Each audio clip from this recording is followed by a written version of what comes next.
Hey everybody, welcome to the Drunk Knitter podcast. I am your host, Drunk Knitter.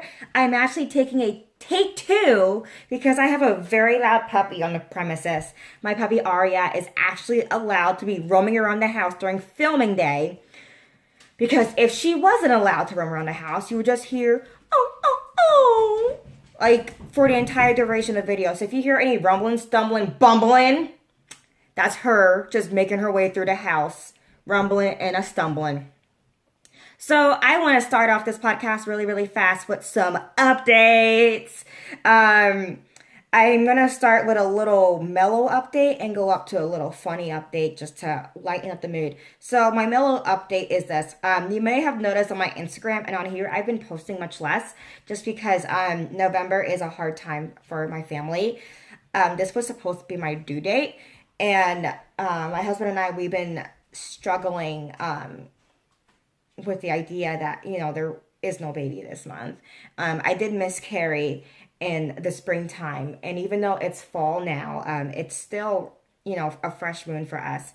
And so as a result, throughout the month of November, I chose not to drink just because this is a time where we're grieving and alcohol is a depressant. Even though I don't actually drink as much as what you would think. I mainly do maybe a couple of drinks a week, if even that.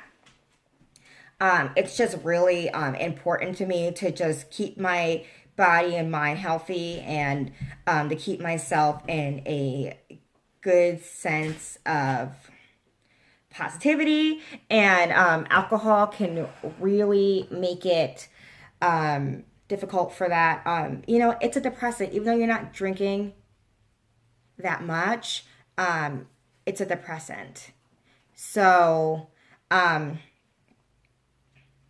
for me, it's just important to not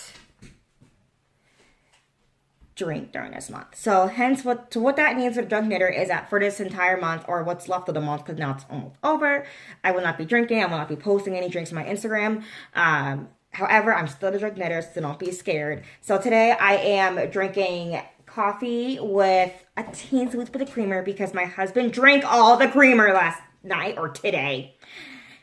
I'm a little salty about that. And then I did put a little bit of Nesquik chocolate syrup in there to give it some depth and flavor because I just don't like putting sugar in my coffee. It just creates like a very flat flavor to me. And I just really wanted something a little more depth, a little mocha-ish. So there you go. And for once, there's no rum in it. And I'm perfectly okay with that. Okay, so on to another update while I have been away. I've been traveling. If you've been following my Instagram, you saw that I am driving across America. We just drove to New Jersey and got back to Indiana for Thanksgiving. And we're planning to drive all the way out west. Oh, I just hit my lamp. Stay.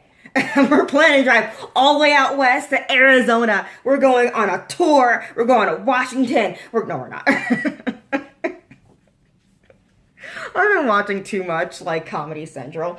But anyway, we're going to Arizona to see Grandpa Drunk Knitter.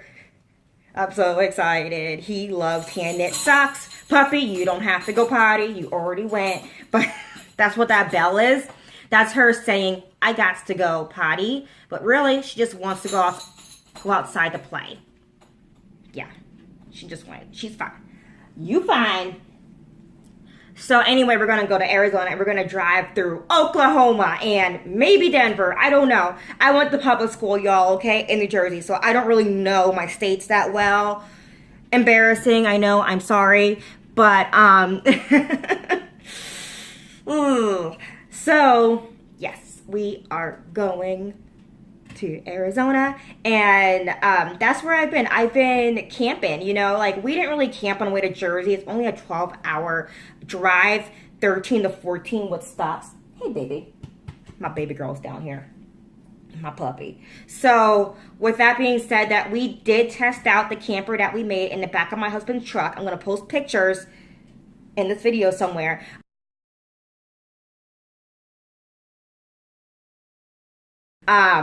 And we tested it out. We camped out in the back of his truck, and it was really good. You know, it was a little chilly. We do have a propane heater, but you know, we can't leave that running all night just because of carbon monoxide poisoning and it's a fire hazard. And so once that propane heater shut off, that was it. Okay. Game on with the cold on. Okay. It was not that bad. You know, I buried my body into my sleeping bag, which is meant to be worn in 0-degree weather. And that was fine, but my husband didn't bury himself, and he woke up cold in the middle of the night. See, you got a cocoon in your sleeping bag. That's what I did, and it was the best. So we tried that out, and we camped out in my parents' front yard. They were so worried. My parents are city folk, like me. My little baby is so loud. My puppy dog. So I apologize. I guess rumbling, thumbling is better than hearing whining and crying. So yeah, we've camped out in their front yard and it was really good. I enjoyed myself. He was cold. I had fun. And then we continue on Thanksgiving sleeping in my parents' guest room as suggested by my mom. And yeah, it was great. So I'm really excited to take this caravan out to the west. And I really want to meet some of y'all this time. This trip out east, I didn't have time to meet y'all because we were on a schedule to get there before Thanksgiving. Now we're kind of going to cruise all the way west. So yeah, that's going to be really exciting. I mean, my husband has a few sick days. I work with Wi-Fi, so it's not like I have to do anything other than talk to y'all and knit and do patterns. And I got a special project coming up for New Year's resolutions for y'all. So I will be working on the road and I am so excited. So anyway, what have I been knitting? This is a knitting podcast. My baby is saying hi. Let me see if I can pick her up. She's crikey. Got a live one. Say hi, baby. Hi, baby. So let's talk about what I've been knitting. Here is, hi, baby. Oh, sweetie, you eat your own poop. Please don't do that. Here is my cardigan, the Pines cardigan, that I've designed as a free holiday pattern for y'all. Yay! And it's been great. I love this cardigan, and I designed this cardigan for Ian. Okay? I kid you not. I designed it for Ian. Crikey, I got a live one. Okay, so it's designed for Eaton because 3/4 sleeves, ba-bam. So no sleeves will get into your Thanksgiving plate. And then I have a closure up here, a top closure. This is for my booby friends out there who are like me and cardigans just don't work out for you, especially if you can't add your bust darts that you would like to add because you got some cool lace design or something, and it'll just be really too difficult. It'll make your brain hurt if you try to put in bust darts. So for me, that's why I put the closure on top. You can easily modify and add buttonholes to the side just by doing a yarn over and a slip knit on the side. You want to put your buttonholes and where you want to put it. I suggest lining them up with your garter rows. Nothing to see here. So what I like about this is that it leaves your belly open to eat, and then you don't have to worry about the gaping boob syndrome. I mean, I might add like some buttons or some closures here to create a nice little like keyhole. But who knows? I do like to leave it open because even though I'm not pregnant now, we are thinking about it in the future, and I like to have some options in my wardrobe. I'm currently using a closure that I got from Joann's, but I'm going to change this out into one of those old school closures that actually clamp to your cardigan, like from the 50s. They're all over Amazon, but I'm sure you could get some vintage ones that are even better for the environment, or ones that were handmade at Etsy. You're about to lose your lap privileges, lady. About to lose your lap privileges. So I recommend those. But I bought my new from Joann's. It was like maybe $3. I bought two just in case like they wanted to put one down there and make a cute little like keyhole. I may not. I may just use a regular hook and eye. Okay, you're done. You're out. Ugh, crikey. Ugh. She's a big lady. You're a big girl. So she was like maybe 10 pounds when we got her. Now she's like 50 something. Like, she's a big lady. Anyway, I may add a regular hook and eye here. Just so that way I don't have too much bling on the boob. I mean, that's just too much going on. So yeah, I love this cardigan. It expands with your belly. I put shaping in my sample, but I didn't add shaping to the one I posted on Ravelry, just because when I was knitting, I wasn't sure how I wanted to do the closures. I thought about doing clasps all the way down. I thought about doing clasps in the middle and on top, and then I decided just do one on top, because then you can also wear it like this. You know, you take your sleeves out, but bam, look like a classy librarian. So I do have shaping in mind. I didn't put it in the design because I didn't feel like it was necessary for the final closure, but it's so easy to add shaping to a cardigan. I might do a little tutorial on that because most people add it to the sides, and that's not really great for a lot of body types. I mean, for my body type, shaping to my sides make more sense because that's how my body kind of goes, but most people would prefer to do darts in the back, to create a better shaped garment. But I'll do a blog post on that before I leave because this is something that's really, really interesting and I love it. But I do my shaping on the side just because my body shape, I'm more of like an hourglass, like a mix of an hourglass, or maybe like I'm more hippie, but I look more balanced than what I am. Thank you, mama. So because of that, I put my shaping on the sides. However, if you're more like straight down, or you go more like this or like that, you might want to put your shaping elsewhere to help put it where you need it, kind of like a thing. And I'll explain that in a blog post. So that's why I didn't put shaping in it, but I'm going to show you how to put shaping in it. And this pattern is free for a reason, because I'm going to be using it in a very special way pretty soon. Is this obnoxious? Too bad. And I'm really excited. I can't share too much about it. I'm doing so much, y'all, that I can't share with you, and it's making me mad because I'm a Jersey girl and I blurb all my business out into the world. So it makes me sad that I can't share with you what I'm going to use this for and how I'm going to use it and how I'm going to help y'all. What I am going to say is that for those of you who have been messaging me and asking me questions about designing, I got something. I got something to help you. So look at this, like, hello. Hi. Get back in there. Okay, so what have I been knitting besides this cardigan? I'm so excited. Ba-bam! Okay, so I've been on a sock craze. You know, it is my winter sockathon.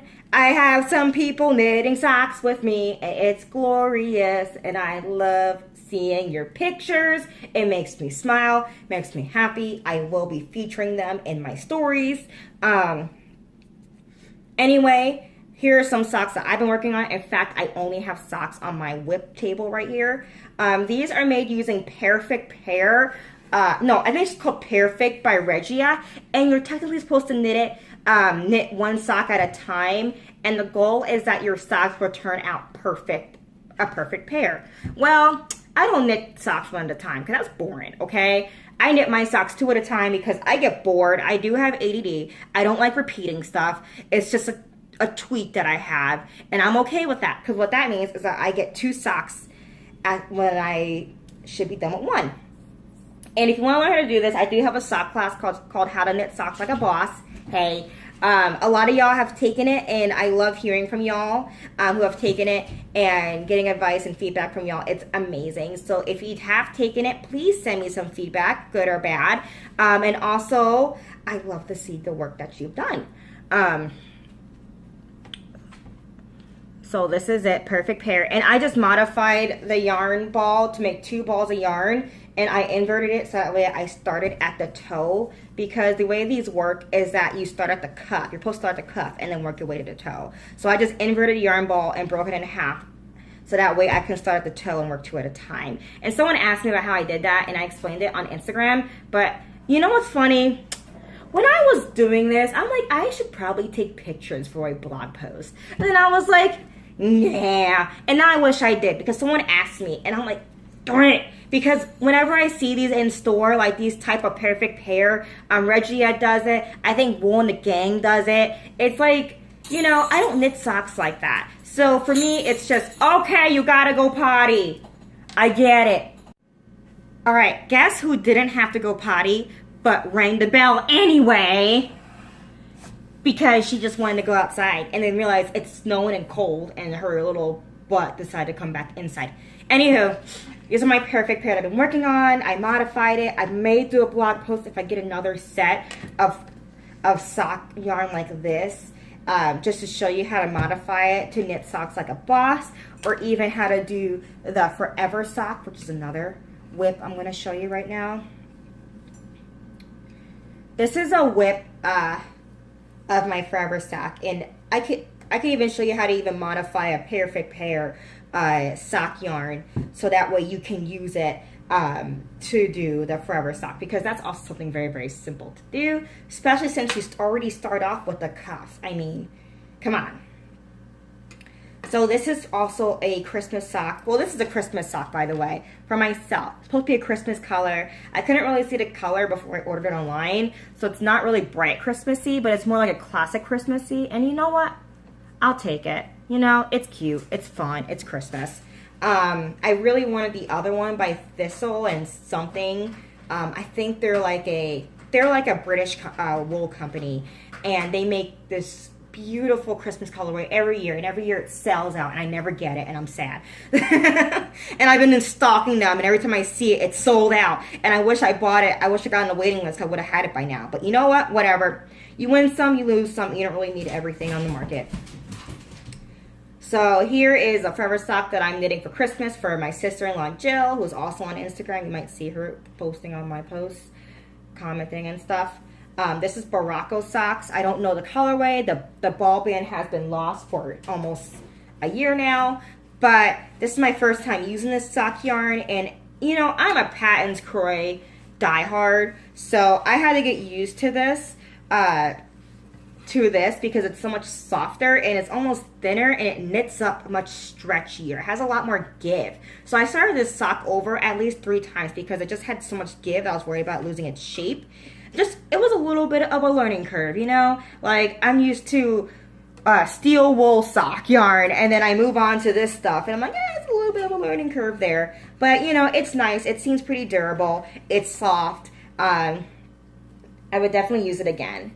And then, I'm running out of time. Here is 2 other socks that I knitted for my brother-in-law using Patton's Croy and self-striping and a yarn that I don't know what it's called. And I did this 2 at a time. I want to keep these for myself, but I can't.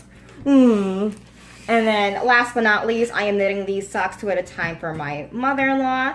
And, yep. And now I'm running out of time on my camera, and that's a Drunk Knitter show. Okay? This show is